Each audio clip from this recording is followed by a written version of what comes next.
This is the BBC News with Fiona MacDonald. British police say an incident in which a car ploughed into crowds at the victory parade for Liverpool Football Club is not connected to terrorism. At a press conference, police confirmed the arrest of the driver, a 53-year-old British man, and said it was an isolated incident. The head of the North West of England Ambulance Service, Dave Kitchen, also gave an update on the injured. Sadly, 4 of the injured were children who were enjoying the day with their friends and their families. We can confirm that our teams treated 20 patients at the scene for minor injuries, and these did not need hospital treatment. 27 patients in total were taken to hospital by ambulance, and we believe 2 of those, including one of the children, have sustained serious injuries. We also know that some patients have self-presented at local hospitals following the incident.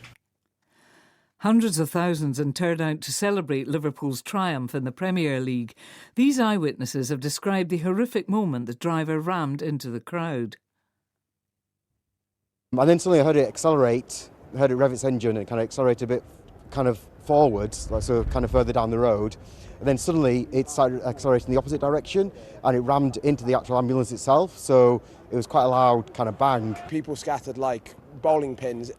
Honestly, the change in the mood from what has been a glorious, glorious day to just hell on earth. It was terrifying. It genuinely was terrifying.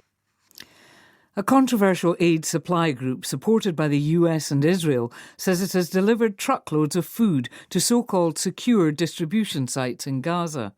The Gaza Humanitarian Foundation, which uses armed American security contractors, bypasses the United Nations as the major aid supplier to Palestinians. The foundation's executive director resigned on Sunday, saying the organisation is neither independent nor neutral. In a statement, the foundation rejected the criticism. There have been chaotic scenes in Jerusalem as tens of thousands of Jewish nationalists marched for Jerusalem Day, celebrating Israel's capture of the Old City in 1967. Demonstrators shouted anti-Arab slogans, with some confronting and spitting on Palestinians. Wira Davis was at the scene. It was a very evocative, at times violent protest. When the young men go through Damascus Gate in East Jerusalem, they go through the Muslim quarter towards the Western Wall, and they, as has happened before today, they were provoking, attacking some of the Arab shop owners.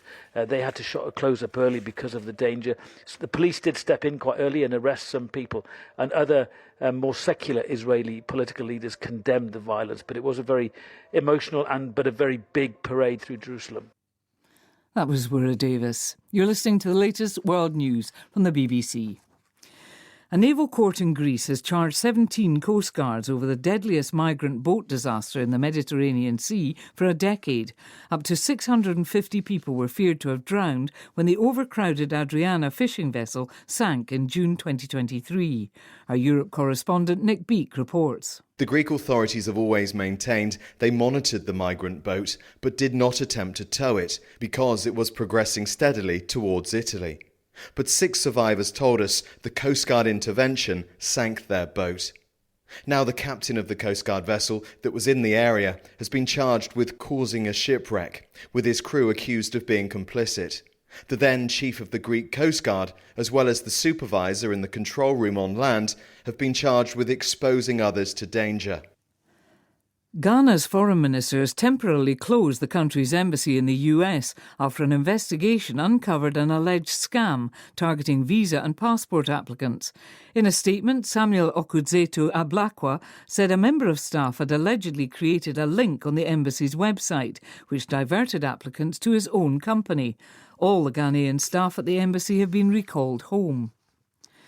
The European Union has warned the Chinese fast fashion giant Shein of potential fines over practices the bloc says breach its laws. An investigation launched in February found that the e-commerce platform displayed fake discounts and false purchase deadlines to push customers to make impulsive purchases. Scientists in Spain say they've discovered the oldest human fingerprint ever found and that it could be proof that Neanderthals created art. The complete fingerprint, which is estimated to be around 43,000 years old, is thought to have been left when a Neanderthal dipped a finger in red pigment and painted what appears to be a nose on a pebble that resembles a face. BBC News.